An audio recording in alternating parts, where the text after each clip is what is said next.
네, 안녕하십니까? 한 주 동안 잘 지내셨습니까? 이 커리어 리더십은 원래 이게 집단으로 활동을 하면서 다양한 그 수업이 진행이 돼야 되는데 이렇게 온라인으로 하기에는 적합하지 않은 수업입니다. 그렇지만 여러분들이 잘 따라오고 서로 이해를 하고 우리가 개강 후에 아주 기분 좋게 만날 수 있도록 한번 열심히 해봅시다. 이번 4주차부터는 그 50분 수업이 아니고 25분 수업을 하고 그 토론 내용을 한 두 문제 정도 다룰 겁니다. 그래서 여러분들이 온라인 25분 수업을 듣고 토론에 대한 내용을 작성해야지만이 출석을 인정되니까 이 점 각별히 유의하셔서 꼭 토론 내용을 작성을 해서 올리시기 바랍니다. 1차 시에는 우리가 의사결정 과정에 대해서 학습하도록 하겠습니다. 이 의사결정은 우리가 인생을 살아오면서 상당히 많은 그 중요한 역할을 하고 있죠. 그 우리가 오늘 당장 뭐 저녁을 뭘 먹을까부터 시작을 해서 친구의 결정, 그 우리가 살아간 모든 그 행동에 이런 의사결정이 들어가는데 그러한 의사결정을 할 때 어떤 자신만의 스타일이 있다고 합니다. 그래서 그 자신만의 어떤 의사 스타일대로 의사 결정을 하다 보니까 어떤 의사 결정은 굉장히 내리기 어렵고 또 어떤 의사 결정하는 사람은 너무 쉽고 빠르고 어, 또 어떤 사람은 그 정보를 많이 가지고 내려야 되고 또 어떤 사람은 그냥 정보 없이 자기 직감이나 의지대로 그냥 내리는 사람이 있고 그래서 일단은 자기 자신의 어떤 의사결정 유형을 일단 분명히 알고 정말 인생에 있어서 중요한 것들을 의사결정을 내릴 때는 우리가 합리적으로 의사결정을 내릴 수 있어야 되겠다 라는 측면에서 이 의사결정을 하게 됐습니다. 우리가 이 과정에서도 의사결정이 있는데 그 어떤 이론적인 측면을 여기서 한번 살펴보고 직접 그 의사결정 유형 검사도 한번 해보고 그렇게 하도록 하겠습니다. 역시 이 활동지는 사이버 캠퍼스 예, 공유 자료 공유에 올려 놓았습니다. 출력해 가지고 수업 때 활용하시기 바랍니다. 자, 이 의사결정이라고 하는 것은 자신의 목표나 어떤 문제 등을 해결하기 위해서 두 개 이상의 대안 중 하나를 선택하는 행위이죠. 그래서 이 의사결정을 하기 위해서는 우리가 대표적인 학자의 하렌의 의사결정 유형을 살펴보도록 하겠습니다. 이 하렌은 의사결정 유형을 합리적인 유형, 직관적인 유형, 의존적인 유형으로 나누었고요. 이 세 가지 의사결정 유형은 나름대로의 장단점이 있다는 것이죠. 그래서 의사결정을 유형별 장단점을 이해하고 단점을 보완해 나가려고 노력하는 것이 중요합니다. 이 하레는 역시 이 의사결정 유형 검사는 미국의 그 백인 청년들을 대상으로 해서 맞는 거기 때문에 우리나라 문화하고는 잘 안 맞을 수가 있습니다. 그래서 우리 문화를 좀 이해를 하면서 할 수 있는 그런 하는 것이 바로 의존적 유형인데요. 자, 합리적 유형과 직관적 유형은 어떤 문화적인 차이가 별로 없다고 보지만 요 의존적인 유형은 미국하고 우리나라의 문화적인 차이가 좀 크죠. 그래서 미국은 어떤 독립적, 그다음에 핵가족제 이런 독립심이 굉장히 강하고 우리나라는 대가족제도면서 그 뭐 할아버지부터 세대가 모여 살기도 하고 이런 집단 규모로 이루어져 있기 때문에 늘 어떤 중요한 의사결정을 내릴 때 이렇게 물어보는 그런 문화가 있죠. 그렇기 때문에 이 의존적 유형으로 내가 나왔다 해도 뭐 그렇게 큰 문제 될 것은 없다. 다만 그 의존적 유형의 어떤 문제점을 단점을 좀 알고 그거를 보완해 나가면 된다라는 것이죠. 자, 그래서 이런 세 가지 의사결정 장단점을 살펴보면은 이제 여러분들이 이걸 듣고 이제 의사결정 할 텐데 일단 합리적 의사결정 유형은 그 굉장히 의사결정이 꼼꼼하고 신중한 의사결정을 내리고 있습니다. 어떤 의사결정을 내릴 때 많은 정보를 가지고 있어야만 의사결정을 내릴 수가 있는 것이죠. 그리고 이전에 내린 결정도 검토해보고 또 현재 자신이 내린 결정이 향후 미칠 영향에 대해서도 미리 생각해 놓은 이러한 그 의사결정 유형인 것이죠. 굉장히 신중하게 하기 때문에 실수는 별로 없지만 이 단점으로는 내가 의사결정을 빨리 내리려고 할 때, 내려야 될 때는 잘 못 내릴 수가 있습니다. 그래서 그런 어떤 시간과 노력이 많이 든다는 측면에서 단점이 있습니다.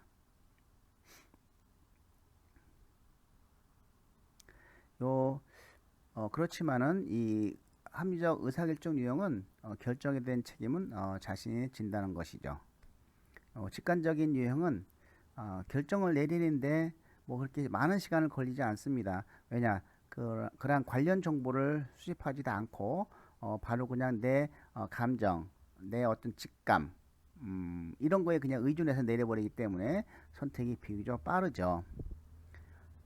그렇기 때문에 단점으로는 결정의 주된 배경을 꼼꼼히 확인하지 않아서 조급한 결정을 내릴 수 있다는 것입니다. 이 직관적 의사결정 유형은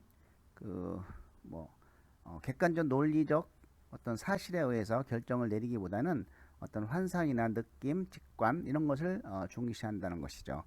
그렇지만은 이 합리적 유형과 직관적 유형은 결정에 대한 책임은 자신이 짓고 질 수 있는 그런 사람입니다. 마음가짐이. 자, 이 의존적 유형은 이런 주변의 여러 사람들의 생각, 인정을 살피는데 관심을 많이 기울인다는 측면에서 굉장히 좋은 점이 있죠. 먼저 살아온 사람들의 의견을 듣고 결정하는 거 절대 실수가 별로 없죠. 그분들은 살아온 과정에서 경험을 쌓은 것이기 때문에 단점으로는 그렇지만은 자신의 결정에 대해 자신감이 별로 없어요.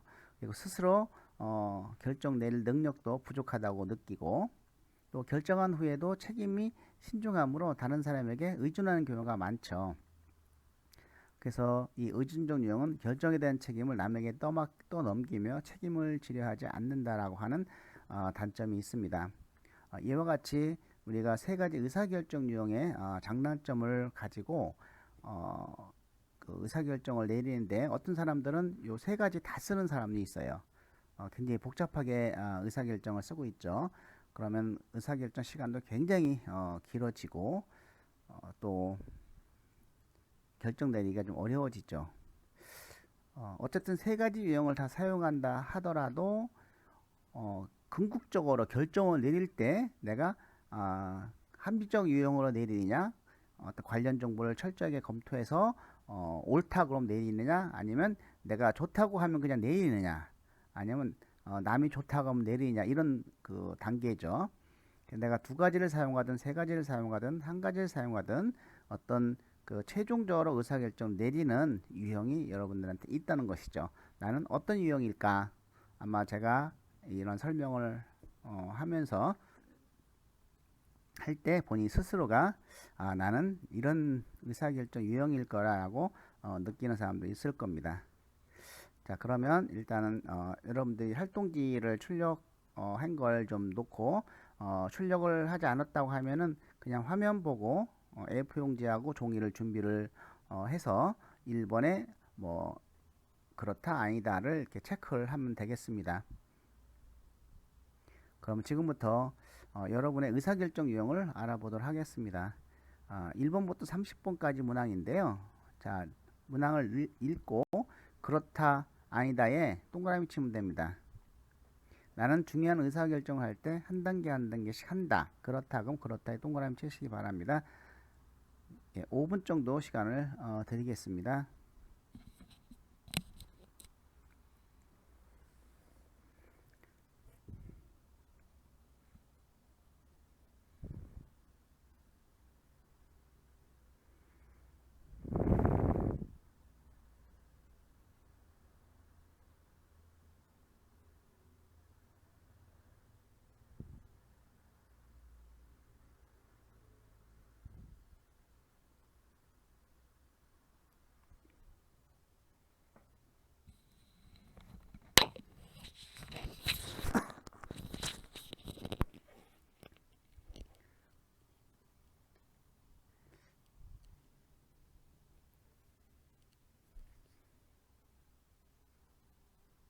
예, 검사지 활동지를 출력을 하지 않은 학생은 여기서 바로 1번에 그렇다 아니다만 체크해서 나중에 채점지에 옮기면 되니까 이 시간에 그냥 가만히 있지 말고 직접 한번 따라서 해보도록 하겠습니다.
네, 그 30분까지 문제를 푸는 학생은 요 의사결정 이론 채점지가 있습니다. 여기다가 옮겨 적으시면 됩니다.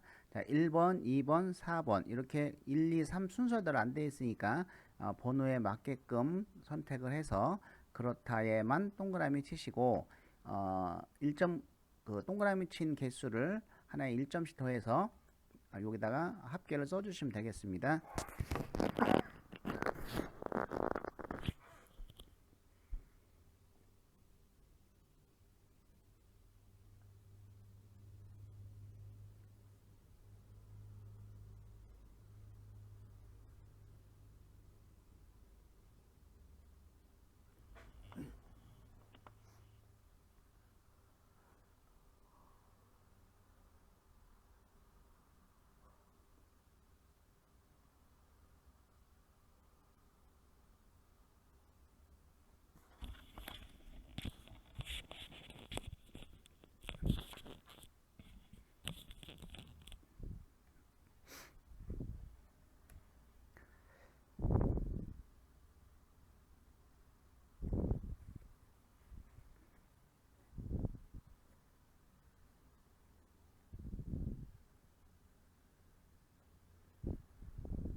자, 채점지를 보시면 개수가 나오죠. 그래서 아마 본인이 10개 중에서 10개 다 만점을 맞은 사람들은 정말 합리적 유형인지 또 직관적 유형인지 의존적 유형인지 병행해서 의사결정을 내리는지 한번 자신의 의사결정을 내리는 그 과정들을 머릿속에 그려서 생각해 봅시다. 자, 이 합리적 의사결정이라고 하는 것은 인간은 살아가면서 의사결정을 내리는데 자신의 독특한 방식이 있는 것이죠. 자, 인생에서 중요한 의사결정을 내려야 할 때는 자신의 의사결정 유형을 이해하고 장단점을 보완하면서 그 합리적인 의사결정 절차에 의해서 내리는 것이 무엇보다도 필요합니다. 자, 합리적 의사결정 절차를 살펴보면은 먼저 명확한 목표 설정을 해야 되겠죠. 그리고 관련 정보를 수집을 해서 그 대안을 선정을 해야 되겠죠. 3개면 3개, 4개면 4개 대안을 선정을 해서 비교 평가를 해야 되겠죠. 그리고 의사결정이 들어가는 거죠. 만약에 의사결정을 내리지 못했다고 하면 다시 목표가 정확한지 다시 피드백하는 거죠. 다시 살펴보고 재정립을 한 다음에 또 다시 뒤돌아오는 것이죠. 의사결정이 끝났으면 그 의사결정에 대한 평가를 하고 재투입을 할지 여부를 우리가 결정을 하면 되겠습니다. 여기서 이제 대안의 선정 및 비교 평가가 이 안에서 타협이 이루어지는데 사실은 우리가 의사결정을 잘못하고 그리고 그 의사결정에서 어떤 타협을 잘못하면 미래에 어떤 심리적인 자기 자신의 어떤 부적응이 올 수도 있다.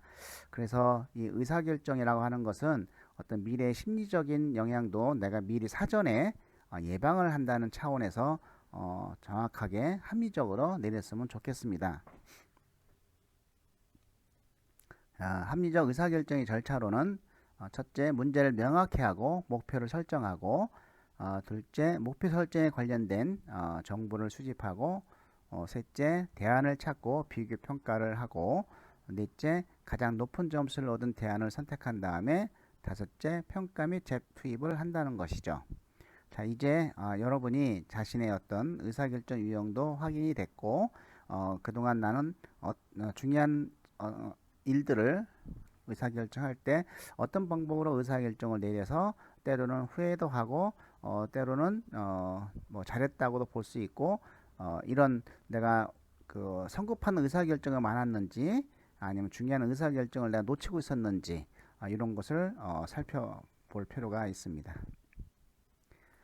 자, 이제 진로 전월로 한번 넘어가 보도록 하겠습니다. 우리가 그 의사결정을 했으니 결단의 징검다리를 한번 건너보도록 하겠습니다. 자, 일단 머릿속에 나는 눈부신 그 순간을 위해 지금 결심하고 행동할 것입니다. 당당하게 자신있게 그 길을 걸어갈 것입니다. 그 결단의 징검다리 목록을 동그라미에 써봅시다. 그래서 제일 처음에 나는 오늘 미래의 눈부신 그 순간을 생생하게 그려보았다.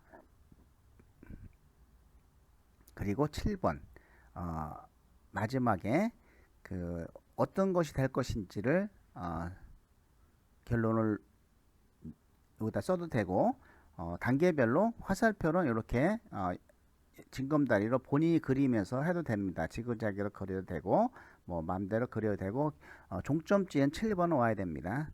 자, 지금부터 여러분의 그 당당한 걸음걸이를 징검다리 목록을 써보도록 하겠습니다. 자, 6분 정도 드리겠습니다.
네, 글을 쓴 느낌도 같이 한번 써보시기 바랍니다.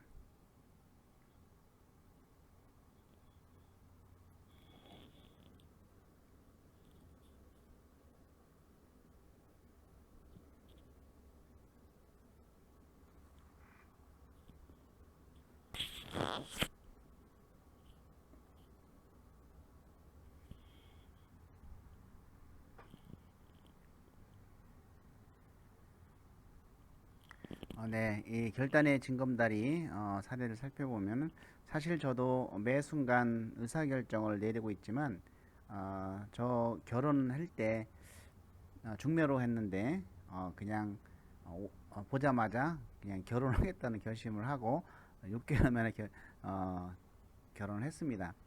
그래서 어, 뭐 모든 사람들이 마찬가지지만 결혼을 하게 되면 그거에 대한 책임과 그리고 서로 이해하고 존중하면서 살아야지 어떤 내가 의사결정을 잘했나 안 했나 이런 그 책임을 지지 못하는 행동을 하면 안 되겠죠.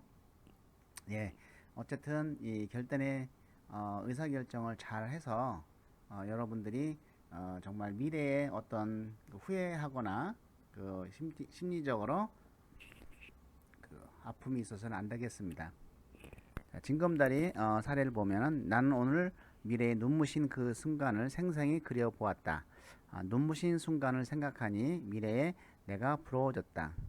나 자신을 믿고 뭐든 적극적으로 시도하기로 마음먹었다. 공부를 열심히 한다. 시행착오를 겪더라도 포기하지 않는다. 내가 할 수 있는 최선을 다해 노력한다. 25살에 원하는 직장에 합격한다. 예, 이거는 좀 짧은 사례죠. 그 긴 사례는 이제 평생 자기 어떤 65세 이후 죽을 때까지 마지막 자아 실현이 7번으로 오면은 전체적인 것이 되고 이렇게 학교에 4년의 기간을 둔다고 하면 단기 어떤 결단이 징검다리가 되겠죠. 그래서 이러한 징검다리는 내가 어느 순간 어느에서도 사용할 수가 있습니다. 자기가 의사결정을 내릴 때 필요로 하는 그런 것들을 의사결정을 내려야 할 때도 요거를 사용하게 되면은 여러분들이 의사결정을 잘 내리지 않을까라는 생각이 듭니다. 느낌은 내가 앞으로 어떻게 해야 할지 대충 가닥이 잡힌 느낌이다. 내가 저렇게 써놓은 것처럼 실천하려고 노력해야 되겠다. 예, 오늘의 진로 저널이었습니다. 다음 시간에 만나 뵙기로 하겠습니다.